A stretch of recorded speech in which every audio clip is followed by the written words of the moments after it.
یہ انٹرویو صرف تعلیمی اور معلوماتی مقصد کے لیے پیش کیا گیا ہے۔ میڈیا اسٹار ورلڈ کسی بھی ہنسا، نفرت یا تعصب کی حمایت نہیں کرتا۔ یہاں پیش کیے گئے خیالات مہمان کے اپنے ہیں، چینل ان سے ضروری نہیں کہ اتفاق رکھے۔ ہلو، نمسکار، آداب، ست سری اکال اور السلام علیکم۔ میں ہوں محمد احمد کاظمی، لے کر آیا ہوں آپ کا پسندیدہ کارکرم آپ کے روبرو۔ میں اکثر کہتا ہوں کہ اب دنیا کی سیاست کو اگر سمجھنا ہے تو تہران کو، ایران کی لیڈرشپ کو، وہاں کے عوام کو سمجھنا بہت ضروری ہے۔ جو انقلاب 1979 میں کامیاب ہوا تھا، اس سے لے کر اب تک ایران نے یہ بار بار ثابت کیا ہے کہ کسی بھی قسم کی پابندیاں ہوں، ہم اپنے مضبوطی کے راستے پر بڑھتے جائیں گے۔ 8 سال کی اس نے جنگ عراق کے ساتھ برداشت کی، جو امریکہ کے کہنے پر صدام حسین نے کی تھی، اور اب تازہ جنگ جو ہم نے دیکھی 12 دن کی، وہ بھی ہم نے دیکھی اور کس طرح سے وہ رکی۔ اب میں اکثر اس لیے یہ بھی بات کہتا ہوں کہ امریکہ، اسرائیل اور اس کے دوست ملکوں کی جو سازشیں ہیں، وہ دنیا بھر میں جو ناکام ہو رہی ہیں، اس کے پیچھے بھی کہیں نہ کہیں ایران کی وہ مضبوط پالیسی ہے، جس کی وجہ سے ان کو بار بار ایک طرح سے پیچھے ہٹنا پڑتا ہے، نقصان اٹھانا پڑتا ہے۔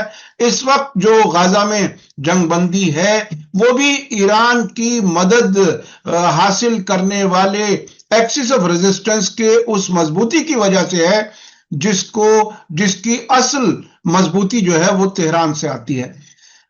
ایران میں ایک فورس ہے جس کا نام ہے اسلامک ریولوشنری گارڈ کور، IRGC، جسے فارسی میں سپاہ پاسداران انقلاب اسلامی کہا جاتا ہے۔ اس کے بارے میں ہمارے دیکھنے والوں نے بہت بار ہم سے کہا ہے، ریکویسٹ کی ہے کہ اس کے بارے میں کچھ زیادہ جانکاری ہونی چاہیے کہ آخر وہ کیا ہے۔ اسی کی انٹرنیشنل لیول پر کام کرنے والی جو فورس ہے، اس کو قدس فورس کہتے ہیں، جس کے سربراہ قاسم سلیمانی تھے، جن کا قتل عراق کی راجدھانی بغداد ایئرپورٹ کے نزدیک ہوا تھا۔ آپ کو یہ سارے واقعات اچھی طرح یاد ہوں گے۔ آج ہم اس موضوع پر بات کر رہے ہیں تہران میں موجود سینئر جرنلسٹ احمد عباس صاحب سے، جو وہاں تقریباً 25 سال سے ہیں، اور اس وقت ایران ریڈیو ہندی جو یوٹیوب چینل جس کو آپ اکثر دیکھتے ہیں، اور میں اس ویڈیو کے ساتھ بھی ان کا یہ لنک دے رہا ہوں ڈسکرپشن میں، آپ اس چینل پر جا کر کے بہت سی اور ویڈیو دیکھ سکتے ہیں۔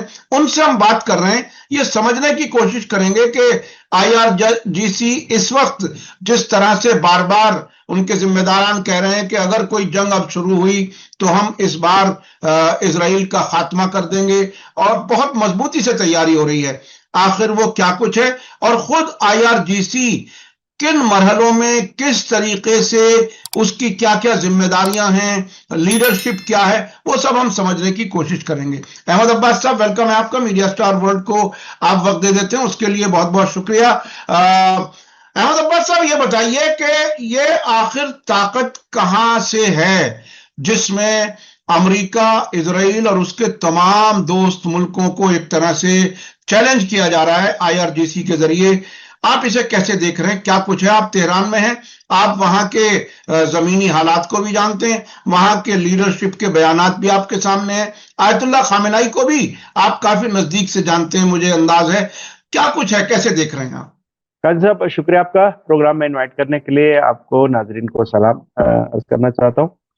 اہم موضوع آپ نے اٹھایا ہے اس لحاظ سے کہ جس فورس کی ہم بات آج کر رہے ہیں، اس فورس نے ایران میں جو اپنی گہری چھاپ چھوڑی اور گہرا اثر چھوڑا، وہ تو اپنی جگہ، پورے علاقے کی سطح پر اس کا اثر بہت گہرا ہے، بہت اہم ہے۔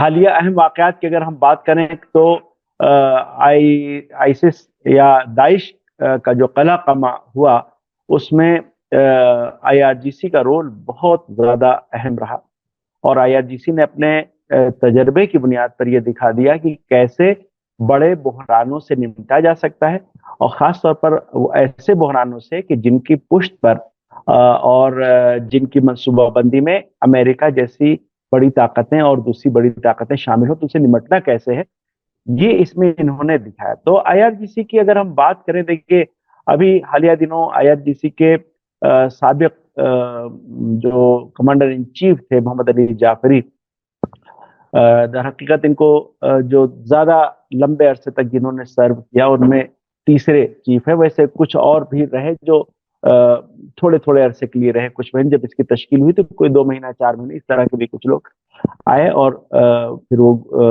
کسی اور وجہ سے کوئی اور عہدہ انہوں نے سنبھالا، کوئی نیا چیف آیا. تو ان کا ایک ابھی پوڈ کاسٹ آیا تھا جس پہ انہوں نے 12 روزہ جنگ کے بارے میں بات کی، بہت ہی تفصیل سے، بہت ڈیٹیل سے. اور اس میں انہوں نے یہ بتایا کہ کس طرح سے انہوں نے اس کو فیس کیا، اور اس پہ بہت تفصیل سے، چونکہ ہم سب کے سامنے حالات ہیں 12 روزہ جنگ کے، کہ اچانک اسرائیل نے حملہ کیا اور ایک بارگی بہت سارے کمانڈر شہید ہو گئے، اور اس کے ساتھ ہی سائنٹسٹ بھی اور عام شہری بھی. پھر ایران کس طرح اس سے اوپر نکلا، تو اس پہ بڑی تفصیل سے انہوں نے بات کی، بہت دلچسپ. تو اس میں ایک چیز جو بہت اہم تھی وہ یہ کہ ہم اس طرح کے حالات کا سامنا کئی بار کر چکے ہیں، تو کیسے جو ہے وہ ایسی صورتحال میں اپنا حوصلہ قائم رکھنا ہے، اپنے حواس بجا رکھنے ہیں اور صحیح فیصلے کرنے ہیں. کوئی بھی فیصلہ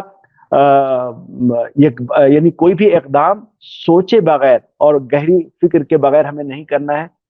یہ ساری چیزیں کا ہمارا ایک ہماری اسٹریٹجی ہماری پہلے سے ہے، اور وہ چیز ہمیں کام آئی کہ ایسا جب ہوتا ہے تو ہم کیا کرتے ہیں.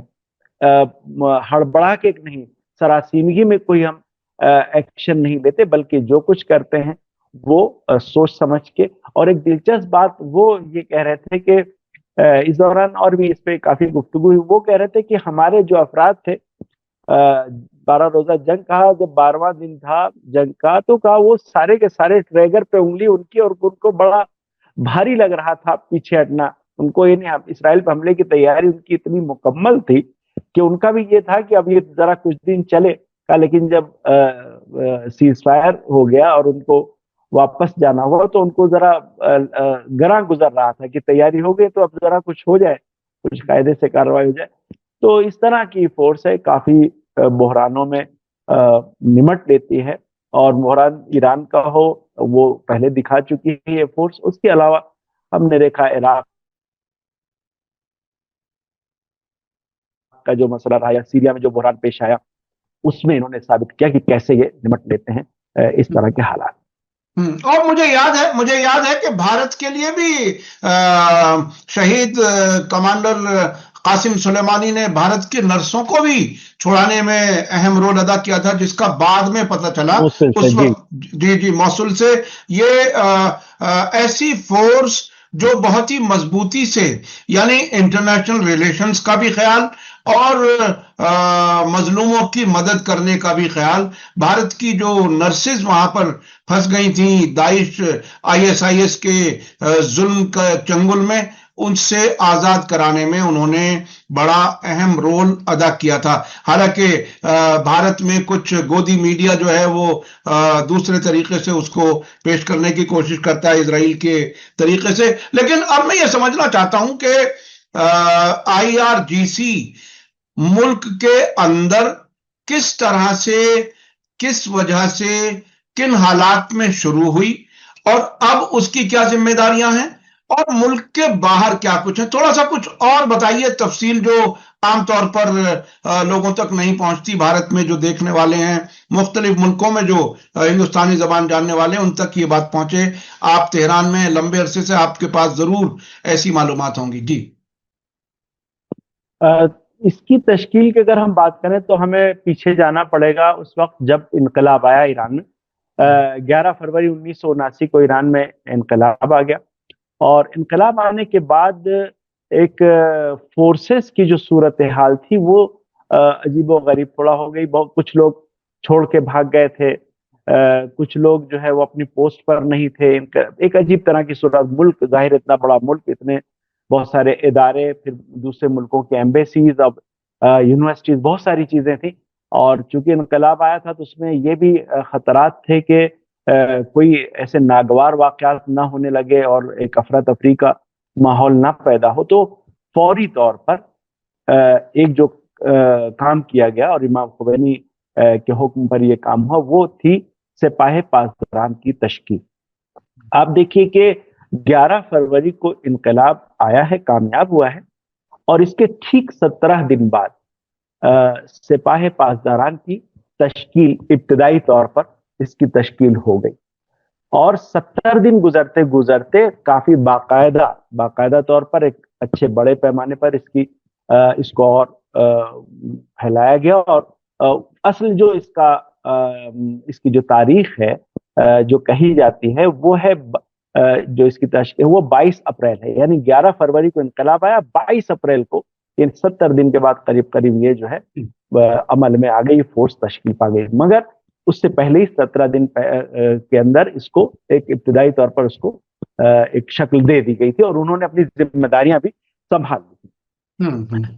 اور تو پہلے تو یہ ایک فورس تھی، اب اس کی ایک الگ تاریخ ہے کہ پہلے یہ اس طرح سے ایک فورس بنی، پھر 2-3 اور فورسز تھیں جو نیشنل گارڈ کے نام سے اور الگ الگ گارڈ کے نام سے، بعد میں ان کو سب کو ملا کے ایک فورس بنا دیا گیا۔ جنگ کا دور بھی آ ہی گیا تھا، 8 سالہ جنگ جو ایران عراق جنگ تھی، تو ان کو ایک فورس کر دیا گیا، اور اس کے بعد سے اس نے جو ہے وہ اپنی ذمہ داریاں سنبھالی۔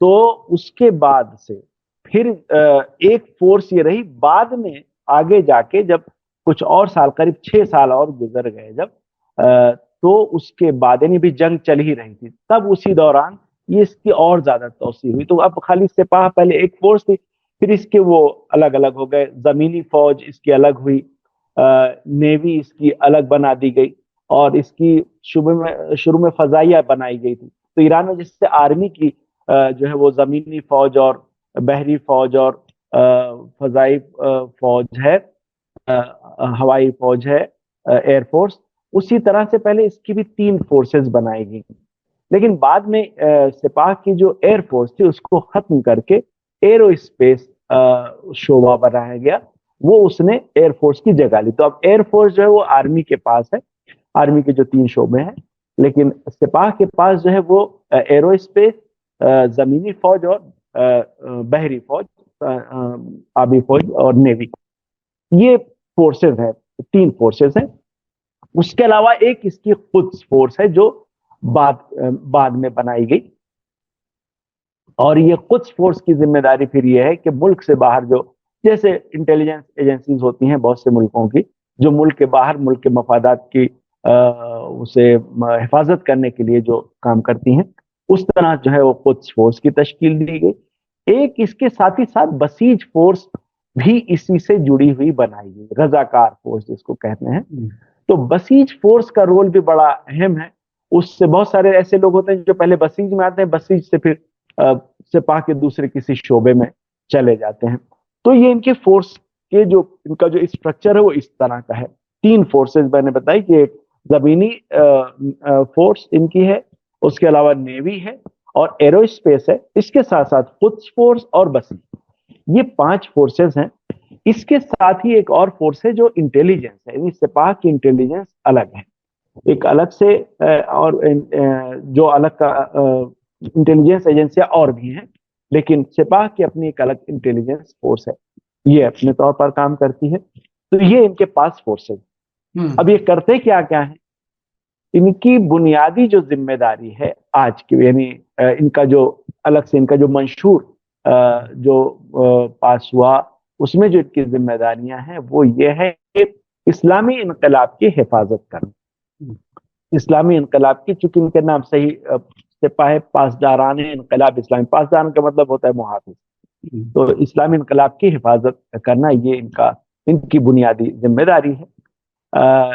اب اس میں ان کے فوجی کام ہیں، فوجی کام تو دنیا کے سامنے ہیں، 8 سالہ جنگ میں بہت واضح رہے، بہت اچھی طرح سے لوگوں نے دیکھا۔ اس کے بعد کے ادوار میں بھی IRGC کا جو رول ہے ملک کی حفاظت میں، اور جو اس کا ڈیفنس میں اور سرحدوں پر اور مختلف، آپ نے دیکھا ہوگا خلیج فارس کے علاقے میں یہ ان کی برٹشرز کو پکڑا تھا انہوں نے، جب عراق کی جنگ ہوئی تھی 2003 والی، تو وہ سرحد میں گھس آئے تھے ایران کی سرحد میں، تو ان کو گرفتار کرنا. بہت دفعہ امریکن وہ ٹینکر کو پکڑ لیتے ہیں, کبھی برٹین کے ٹینکر کو پکڑ کے روک رکھا تھا, وہ جوابی کارروائی کے طور پر ہی کرتے ہیں. لیکن تو خلیج فارس میں یہ تعینات ہے, خلیج فارس میں ان کی نیوی تعینات ہے اور اپنا کام کرتے. تو یہ تو فوجی ذمہ داریاں جو ہیں وہ ان کی اپنی جگہ پہ ہیں, ہم ان کے بارے میں پروگرام میں بات کر سکتے ہیں, بہت ساری اس کی مثالیں. لیکن ایک چیز اور یہ ہے کہ جو ان کی ملک میں ترقیاتی سرگرمیاں ہیں, یہ اس کا ایک کام یہ بھی ہے. اصل میں جب ایران عراق جنگ ختم ہوئی تو جنگ 8 سال چلی تھی, بڑا نقصان ہو گیا تھا. میں اس پر آؤں گا. ایک چیز جو بیچ میں میرے ذہن میں سوال آیا, کیونکہ میں نے بھی کافی ایران کے سفر کیے ہیں, بہت سی چیزیں میں نے دیکھی ہیں, لیکن وہ باریکیاں ظاہر ہے میرے ذہن میں نہیں ہے کیونکہ آپ وہاں مسلسل رہتے ہیں. وہاں جو ایک تو یہ کہ فوج اور IRGC کی ذمہ داریاں کبھی کبھی کیا اوور لیپ بھی ہوتی ہیں, ایک دوسرے کے کراس کرتی ہیں, کبھی کسی قسم کا کنفرنٹیشن ہوتا ہے یا بہت پوری تال میل سے ہوتا ہے. ایک تو یہ مجھے سمجھنا ہے. دوسرے یہ کہ وہ جو وہاں پر ہر ایرانی کو 2 یا 3 سال فوج کے لیے خدمت کرنا یا ٹریننگ کرنا جو ہوتا ہے, کیا وہ IRGC میں جانا ضروری ہوتا ہے یا فوج میں جانا ضروری ہوتا ہے یا بسیج, کیا چیز ہوتی ہے وہ جو ضروری ٹریننگ کے طور پر سبھی کو کرنی ہوتی ہے؟ اور بھی اس علاقے کے دوسرے ملکوں میں بھی اس طرح کی کچھ ہے, ایران میں کیا کچھ ہے, کس طرح سے ہے؟ یہاں پر اس کا نام خدمت سربازی رکھا گیا, ملٹری سروس. ہر ایرانی شہری کے لیے پہلے 24 مہینے کا وہ وقت تھا. اس میں یہ ہے کہ جب تک آپ کی تعلیم جاری ہے تو تب تک آپ کے لیے کوئی ضروری نہیں ہے, آپ اپنی تعلیم جاری رکھیں. لیکن اگر آپ کو ملک سے باہر جانا ہے, پاسپورٹ آپ کو چاہیے, تو اس سے پہلے وہ سروس آپ کی مکمل ہو جانی چاہیے 2 سال کی. اب اس کا وقت گھٹا دیا ہے, میرے خیال سے 20 مہینے کا وقت کر دیا ہے, چونکہ وہ اس میں یہ تھا کہ کبھی 2 سال کا وقفہ زیادہ ہو جاتا ہے. بہرحال اس میں مہینے اس کے کم کر دیے گئے. تو اس میں یہ ہوتا ہے کہ کوئی بچہ جب تک پڑھائی کر رہا ہے اور آگے پڑھائی کرنا چاہتا ہے تو تب تک اس کے لیے لازمی نہیں ہوتا. لیکن جیسے اس کی پڑھائی مکمل ہوئی, اب وہ کام شروع کرنے جا رہا ہے, تو اس کے لیے جو چیزیں چاہیے ملک میں, وہ ایک چیز یہ بھی ہے کہ آپ نے وہ ملٹری سروس کا دور پورا کر لیا ہو, وہ اس کی بھی سرٹیفکیٹ اس میں لگتی ہے. تو وہ اس کے تحت پھر یہ ہوتا ہے کہ وہ 3 مہینے کی ان کو ٹریننگ دی جاتی ہے. اس کے بعد پھر انہیں الگ الگ جگہوں پر تعینات کر دیا جاتا ہے. فورسز کی مدد کرتی ہیں وہ الگ جگہوں, یہ لوگ فورسز کی مدد کرتے ہیں. جیسے مثال کے طور پر جو پولیس فورس ہے, اس میں پولیس فورس کے لوگ ہوں گے, کچھ اس میں ان کو سرباز کہا جاتا ہے. یہ سرباز وہاں پر ہوں گے تو ان کا ہاتھ بٹا رہے ہوں گے. اس میں یہ ہوتا ہے کہ وہ آپ کچھ چیزیں سیکھیں, کچھ دفاعی چیزیں سکھائی جاتی ہیں, مہارتیں دفاعی. اس کے ساتھ ساتھ کچھ اور کام بھی سکھائے جاتے ہیں کہ آپ جب وہاں سے نکلیں تو آپ کو کچھ نہ کچھ کام آتے ہوں کہ جس میں آپ سماج میں کچھ وہ کام کر سکیں. دفاعی مہارت کے ساتھ ساتھ, دفاعی مہارت یعنی ایک طرح سے یہ کہا جائے کہ ایران میں جو عام شہری بھی ہے اسے اسلحے کی ایک ابتدائی شناخت ہوتی ہے اور چلانا کیسے ہے وہ اس کی معلومات اسے ہوتی ہے. تو یہ مردوں کے لیے, لڑکوں کے لیے یہ لازمی کی گئی, لڑکیوں کے لیے نہیں, خواتین کے لیے یہاں پر ملٹری سروس نہیں ہے. اچھا, دوسرا جو سوال تھا وہ IRGC اور فوج کی ذمہ داریوں میں کہیں ایک دوسرے کو کوئی ٹکراؤ تو پیدا نہیں ہوتا کیا کیسے رہتا ہے؟ کبھی یہاں ٹکراؤ تو دیکھنے میں نہیں ہے. اس میں تقسیم ذمہ داریاں بانٹ دی گئی ہیں. جیسے اب نیوی ہے تو نیوی میں IRGC کو جو نیوی ہے اس کو خلیج فارس کا علاقہ دیا گیا ہے, پرشین گلف کا علاقہ اس کو دیا گیا ہے, اور فوج کی جو نیوی ہے اس کو عمان, دریائے عمان اور باقی دوسرے جو علاقے, تو علاقے اس طرح سے ان کو تقسیم کر دیے گئے ہیں. ایران میں جیسے آرمی کی ایئر فورس ہے تو اس کے پاس ایئر فورس ہے, اور اس کے پاس جیسے اس کو فائٹر جیٹس وغیرہ کا انتظام کرنا اور اس پہ ٹریننگ, یہ سب اس کے ذمہ ہے. اور IRGC کو ایرو اسپیس, اس میں میزائل اور ایئر ڈیفنس اور اس طرح کی ذمہ داریاں اس طرح سے تقسیم کر دی گئی ہیں, علاقے بانٹ دیے گئے ہیں. تو کبھی ٹکراؤ کی صورتحال آج تک دیکھنے میں نہیں آئی کیونکہ اس کی بہت سلیقے سے تقسیم بندی کی گئی ذمہ داریاں. اچھا, IRGC کے کچھ خاص اہم آپریشنز جو لوگ یاد کرتے ہوں ان کا کنٹریبیوشن ملک کی حفاظت میں، کچھ خاص چیزیں اگر آپ کے اس دور میں جب آپ وہاں رہے ہیں کچھ چیزیں اگر سامنے آئی ہوں تو ذرا اس کو بتائیے، تاکہ لوگوں کو اور ذرا نزدیک جا کر کے محسوس ہو سکے کہ آئی آر جی سی اصل میں اسلامی انقلاب کو باقی رکھنے کے لیے کس طرح سے اہم رول ادا کر رہی ہے۔ دیکھیے، بہت اہم رول جس وقت ایران میں انقلاب آیا تو ایک تو یہ ہو گیا تھا کہ فوراً سازشیں شروع ہو گئی، کچھ علاقے الگ کرنے کی کوشش کی گئی کہ کچھ علاقے ایران سے الگ ہو جائے، جس وقت کردستان کا علاقہ خاص طور پر تھا، اور وہاں پر علیحدگی پسندی کی وہ تحریکیں شروع ہو گئی اور مسلحانہ اور یہ بھی ہو گیا تھا کہ کچھ علاقوں پر علیحدگی پسندوں کا قبضہ ہو گیا تھا، وہ قابض ہو گئے تھے۔ آئی آر جی سی کے سلسلے میں ایک چیز یہ بتانا چاہوں گا کہ اس کی جب تشکیل ہوئی، جتنے جو لوگ اس میں آئے، اگر ان کی آپ عمر دیکھیں کیا تھی تو سارے کے سارے 22 سال 23 سال 24 سال 25 سال کے اندر اندر کے سارے وہ جوان تھے، وہی کمانڈر بنے، وہی ذمہ دار بنے، آج تک وہ الگ الگ عہدوں پہ ہیں اور بڑے تجربے کے ساتھ ہیں۔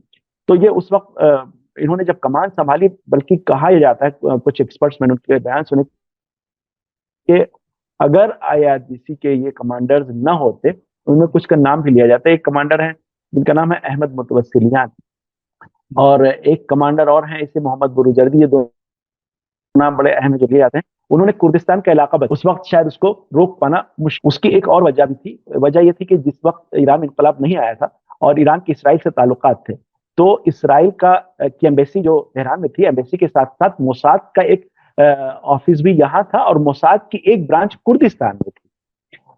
موساد اسرائیل نے اس پہ بڑا کام کیا ہے کردستان پہ بہت پہلے سے، اب ہم الگ سے ایک پورا چیپٹر ہے کہ پورا کردستان میں اسرائیل آج بھی بہت زیادہ محنت کر رہا ہے، بڑی کوشش کر رہا ہے۔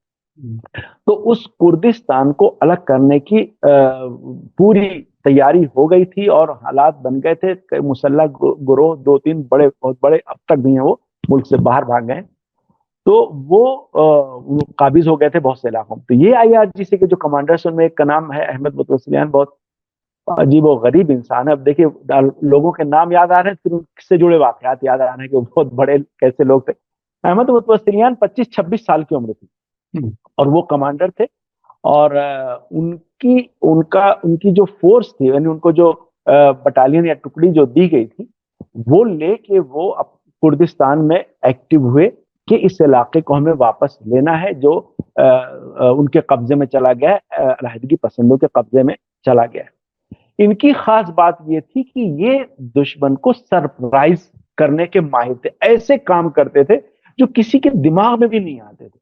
وہاں پر ایک پہاڑی ہے، مریوان ایک علاقہ ہے، اس پہاڑی پہ ان کا قبضہ تھا علیحدگی پسندوں کا، اور وہ یہ مطمئن تھے کہ یہاں کچھ نہیں ہونے والا ہے، اس پہ یہاں تک یہ نہیں پہنچ پائیں گے۔ اور اچانک ان لوگوں کو یہ نظر آیا کہ یہ احمد متوسلیان اور ان کے لوگ ٹھیک ان کے سر پہ جا کے موجود ہو گئے، کیسے پہنچے کسی کو سمجھ میں نہیں آیا۔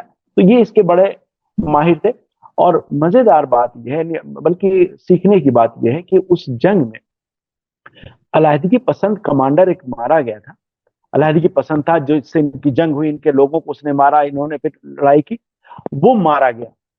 اور بعد کے مہینوں میں ان کو ایک جگہ اس کی بیوی نظر آئی جو اچھی حالت میں نہیں تھی، یعنی اس کی حالت، اس کا شوہر مارا جا چکا تھا۔ تو احمد متوسلیان کو یہ پتا چلا یہ بیوی ہے اس علیحدگی پسند کمانڈر کی، اور اس کے کچھ بچے ہیں، اور اب ان کی حالت مالی اعتبار سے بہت خراب ہے۔ آپ سوچئے کہ 25 سال مشکل سے ان کی عمر تھی اس وقت، 24 سال 25 سال۔ انہوں نے آ کے اپنے لوگوں سے کہا کہ میری تنخواہ، آدھی تنخواہ میری اس فیملی کو ملنی چاہیے، اور وہ تنخواہ اس فیملی کو جس سے وہ لڑے تھے، جس کو ان کی فورس نے مارا تھا، وہ ملتی رہی بعد تک کہ بھائی ٹھیک ہے وہ تو مارا گیا لیکن اس کی فیملی سفر نہ کرے۔ اور بھی بہت سارے ان کے عجیب و غریب واقعات ہیں۔ تو اس طرح کے لوگ تھے یہ، انہوں نے جا کے اس علاقے کو آزاد کرایا، اور آزاد کرانے کے ساتھ ساتھ اس بات کا خیال رکھا کہ جو پبلک کو نقصان نہیں پہنچنا چاہیے، یعنی بڑا کتنا سخت تھا وہ شہروں میں اور شہر کے آس پاس کے علاقوں پر، وہ قابض ہیں، آپ کو انہی سے چھڑانا ہے اور ایسے آپ کو آزاد کرانا ہے کہ لوگوں کو نقصان نہ پہنچے۔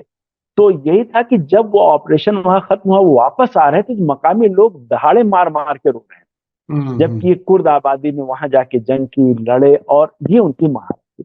خیر بعد میں ان کا ایک یہ ہے کہ ان کو اسرائیل نے اغوا کروایا لبنان میں، وہ بھی اپنی جگہ پہ ایک الگ ہوا ہے چیپٹر ہے۔ تو اس طرح کی یہ کمانڈر تھے جنہوں نے اس طرح کی جنگ کی۔ تو ہم بات کر رہے تھے ان کی اگر اچیومنٹس کی، تو ایک ان کے اچیومنٹس میں یہ تھا کہ الگ نہیں ہونے دیا اس وقت ملک کو، اپنا یکجا رکھا، ایک ساتھ رکھا، اور امریکہ یا دوسری طاقتیں اس کو الگ نہیں کرا پائیں۔ یہ بہت بڑا مرحلہ تھا۔ اس کے بعد سے ایران کے خلاف مستقل سازش ہوئی، امریکہ کی طرف سے ہوتی رہی الگ الگ موقعوں پر۔ ہم نے دیکھا کہ امریکہ نے اپنے ڈپلومیٹس کو چھڑانے کے لیے جو جاسوسی کر رہے تھے پکڑے گئے، ایک الگ واقعہ ہے۔ پھر وہ جو ایک آپریشن کرنا شروع کیا، البتہ آپریشن اپنے طور پر بھی وہ ناکام رہا، کامیاب نہیں ہو پایا۔ وہ ایک طوفان آیا ریت کا، اور اس میں ہیلی کاپٹروں میں آگ لگ گئی اور وہ ٹوٹ گئے، ناکام رہا۔ اس کے بعد سے ہم یہ دیکھ رہے ہیں کہ ایران کے خلاف بڑی سازشیں ہیں، اور اگر ہم آگے آ کے دیکھتے ہیں، میں ذرا ایک منٹ میں اپنے درشکوں کو ایک چیز بتا دوں۔ میرا اپنا بھی تجربہ اس علاقے کا، جو کردستان الگ ہونے کی بات جو آپ نے بتائی، 2003 میں جب عراق جنگ کور کرنے کے لیے عراق میں داخل ہوا، وہ اتفاق سے وہی علاقہ تھا، ارومیہ سے، تہران سے ارومیہ میں فلائٹ سے پہنچا، اور وہاں کچھ کردوں کے کنیکشن سے ہی میں داخل ہو سکا تھا عراق کے اندر، جو تہران سے کچھ تال میل کیا گیا تھا، اور باقاعدہ بالکل 007 کی طرح سے ایک دوسرے سے نام بھی نہیں پوچھنا، اور بس گاڑی میں بیٹھ کے چلے جانا۔ نقدے اور کچھ علاقے ہیں جو بارڈر کے پاس کے، اس راستے سے میں عراق جنگ کور کرنے کے لیے گیا تھا، اور 9 اپریل جس دن صدام حسین کی اسٹیچو گرائی گئی تھی فردوس اسکوائر پر، اسی دن میں انٹر ہوا تھا کردستان میں۔ تو اس علاقے کے کردستان والے لوگ اور عراق والے کردستان والے لوگ آپس میں کافی آشنا ہیں، اس بات کا مجھے انداز ہوا۔ تال میل بھی بہت تھا ان لوگوں کے بیچ میں۔ اور آپ نے جو بتایا کہ اسرائیل کا وہاں پر ٹھکانہ تھا باقاعدہ، آج تو اربل میں ان کا بہت بڑا ٹھکانہ ہے عراق کے کردستان میں، وہ بالکل اسی سے لگا ہوا علاقہ ہے۔ جی ہمارے پاس وقت کم رہ گیا، کچھ اور خاص باتیں اگر آپ IRGC کے بارے میں بتا سکیں تو۔ اچیومنٹس کی اگر ہم بات کریں، دیکھیے ایک فوجی اگر خالی گنوا سکیں تو جیسے جو شروعاتی دور کا یہ تھا، اس کے بعد ہم نے یہ دیکھا کہ امریکہ نے مستقل سازشیں کی، وہ کامیاب نہیں ہو پایا۔ پھر افغانستان کی جنگ ہوئی، عراق کی جنگ ہوئی، اور عراق کی جنگ میں جو امریکہ کی شکست ہے اس میں بہت بڑا رول IRGC کا ہے، اور خاص طور پر قدس فورس کا ہے۔ امریکہ جو اس جنگ میں داخل ہونے کے بعد اور وہاں سے شکست کھا کے وہ نکلا اور اپنا پروجیکٹ پورا نہیں کر پایا جس کے لیے وہ آیا تھا، اس میں IRGC کا رول بہت زیادہ اہم ہے، بہت ہی اہم ہے۔ اور مجھے سنیے، میں ایک تازہ کچھ چیز پر آپ سے جاننا چاہتا ہوں۔ IRGC کا ایکسس آف ریزسٹنس، جو اسرائیل کے خلاف لڑنے والی فورسز ہیں اس پورے علاقے میں، ان کو تیار کرنے میں کیسا رول رہا ہے؟ چونکہ اکثر اس بات کا ذکر ہوتا ہے کہ شہید جنرل قاسم سلیمانی نے ان کو ایک جگہ، یعنی ایک ساتھ جوڑنے کا کام کیا، ایک ہار میں پرونے کا کام کیا۔ تھوڑا سا وہ بتا دیجئے، چونکہ اس وقت سب لوگ یہ جاننا چاہتے ہیں کہ یہ آخر اسرائیل کے خلاف جنگ کیسے لڑی گئی ہے، بلکہ اس ظلم کو برداشت کر کے اپنے آپ کو کیسے زندہ رکھا گیا۔ IRGC کا کیا رول رہا اس میں؟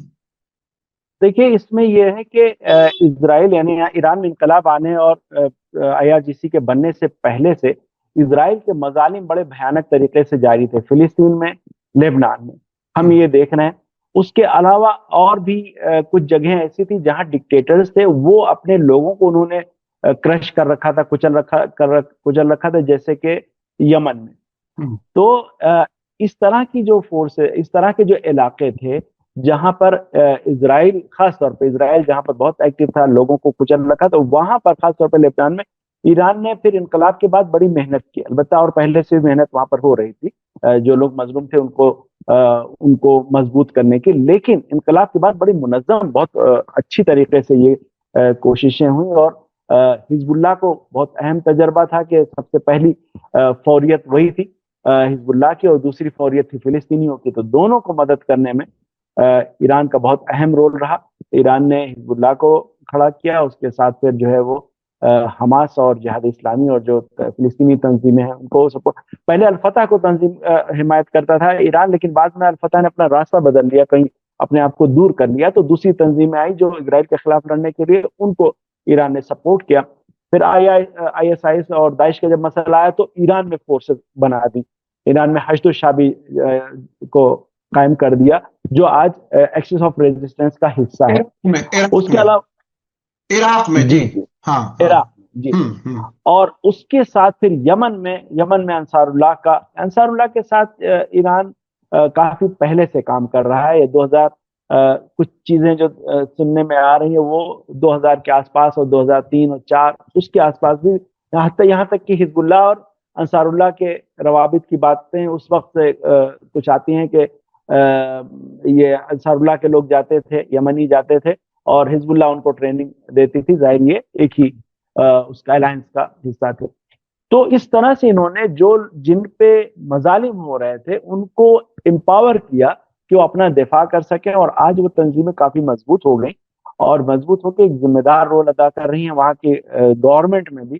اور اب دیکھیے تو حزب اللہ لبنان میں، یمن میں انصار اللہ، عراق میں حشد الشعبی، ان کا رول صرف دفاعی نہیں ہے بلکہ ان کا رول سیاسی بھی ہے اور دیگر شعبوں میں پوری طرح سے ایکٹیو ہے. تو انہوں نے یہ جو فورسز کھڑی کر دی یہ صرف دفاعی نہیں ہے، یہ ان کے جو میں بات ہماری وقت کم رہ گیا، IRGC کی خود خدمات ایران میں آپ دیکھیے گا تو بڑے ڈیم بنانا، بڑے تعمیراتی پروجیکٹ جہاں پر بھی حکومت کو ضرورت پڑ جاتی ہے وہاں ایران کی IRGC کی ایک قرارگاہ سازندگی خاتم الانبیاء ایک ادارہ ہے اسی لیے جو بڑے کانٹریکٹ لیتا ہے اور اس پہ مدد کرتا ہے گورنمنٹ کی. پانی پہنچانا، گیس پہنچانا، بجلی پہنچانا، ان پروجیکٹس میں کام کرتا ہے یہ ادارہ. اور جب کہیں کوئی سیلاب یا اس طرح کی وہ کوئی کرائسس ہو جائے تو اس میں پھر وہ امدادی کام میں لگ جاتے ہیں، وہ تو ظاہر ہے فورسز جگہ ہی کرتی ہیں. لیکن یہ کہ جو محروم علاقے ہیں وہاں جا کے گھر بنانا، گھر لوگوں کو بسانا اور اس طرح کے پروجیکٹ بھی یہ کافی کر رہے ہیں. حتیٰ کھیتی اور اس میں تحقیقاتی کام کرنا، لوگوں کو، کسانوں کو امپاور کرنا، یہ کام بھی یہ کر رہے ہیں. میڈیکل کے شعبے میں ایکٹیو ہے. تو اسی پیٹرن پہ ہم دیکھ رہے ہیں کہ جو انہوں نے فورسز عراق میں، لبنان میں یا یمن میں قائم کی، وہ بھی اسی پیٹرن پہ خالی دفاعی فورسز نہیں ہے بلکہ وہ ان کا کلچرل کام ہے، ان کا سماجی کام ہے، ان کے اقتصادی کام ہے، اور پوری طرح سے سماج کے لیے اس طرح سے وہ اپنے آپ کو وقف کرتی ہیں، اپنے لیے کم ترین سہولت لے کے، کم ترین سہولتوں کے ساتھ. اپنے لیے وسائل بہت نہیں جمع کرتے. ان کی ایک یہ بھی شناخت ہے کہ زندگی سادہ رکھنی ہے، زندگی سادہ رکھنی ہے. اور ایران میں یہ بھی کبھی کبھی الزام کی طرح سے آتا ہے ویسٹ کی طرف سے کہ بہت سی انڈسٹریز پر قبضہ ہے IRGC کا، اور وہ اپنی مرضی سے بہت سے کام ایسے کرتی ہے جس سے کہ کبھی کبھی دوسرے لوگ شاید ناراض ہوتے ہیں. لیکن انڈسٹریز بھی IRGC کے پاس ہیں، کاروبار جسے کہا جا سکتا وہ بھی ہے. وہ کیا کچھ ہے، تھوڑا سا بتا دیجئے 1-1.5 منٹ میں. دیکھیے یہ چونکہ بہت منظم ہے، یعنی جب کام کہیں کسی بھی شعبے میں ہاتھ ڈالتے ہیں تو بہت منظم طریقے سے پروجیکٹ کو لے جاتے ہیں. یہ ان کی خاصیت ہے. سپاہ کے IRGC کے جو شعبے ہیں اس میں یہ وہی مدد کرتے ہیں جہاں حکومت ان سے مدد چاہتی ہے، جہاں حکومت کا کوئی بڑا پروجیکٹ ہے، بڑا ٹینڈر ہے اور نہیں آگے بڑھ پا رہا ہے، یہ ہوتی ہے کہ پرائیویٹ سیکٹر اس کو آگے لے جائے. بہت سارے حکومت کی مرضی سے یہ کام کرتے ہیں، سپاہ کا یہ مرضی سے ہوتا ہے. یا جیسے طبی امداد ہے ہوتے ہیں، جیسے فورسز کے اپنے میڈیکل کالجز ہوتے ہیں، ویسے ان کے پاس بھی یونیورسٹیز ہیں، کئی میڈیکل کالج ہے کافی بڑا. لیکن جب ضرورت پڑ جاتی تو پھر یہ لگا دیتے ہیں جہاں حکومت، جیسے بھی کورونا کا مسئلہ جب بحران آیا تو اس میں IRGC کا رول بہت اہم رہا اور انہوں نے بہت بڑے پیمانے پر خدمات پہنچائی. تو حکومت کو جہاں پر ضرورت پیش آ جاتی وہاں پر وہ سامنے آ جاتے ہیں، اپنی خدمات پہنچاتے ہیں. جی بہت بہت شکریہ احمد عباس صاحب. آپ سے بات کر کے معلومات بہت ملتی ہے اور وہ تشنگی باقی رہتی ہے. وقت کی کمی کی وجہ سے ہمیں یہاں رکنا پڑ رہا ہے، لیکن یہ کہ ایک بنیادی بات یہ ہے کہ سپاہ پاسداران انقلاب اسلامی، ایک طرح سے اسلامی انقلاب کے جو اصول ہیں، جو مقاصد ہیں، اس کو پورا کرنے میں وہ بہت ہی اہم رول ادا کر رہے ہیں، ملک کے اندر بھی اور ملک کے باہر بھی. بہت بہت شکریہ. میں اپنے ناظرین سے، درشکوں سے کہوں گا کہ آج کی ویڈیو آپ کو کیسی لگی کمنٹس میں ضرور لکھیں اور زیادہ سے زیادہ لوگوں تک شیئر کریں. اسی کے ساتھ مجھے دیجیے اجازت. دھنیہ واد، شکریہ. جے بھارت، جے ہند.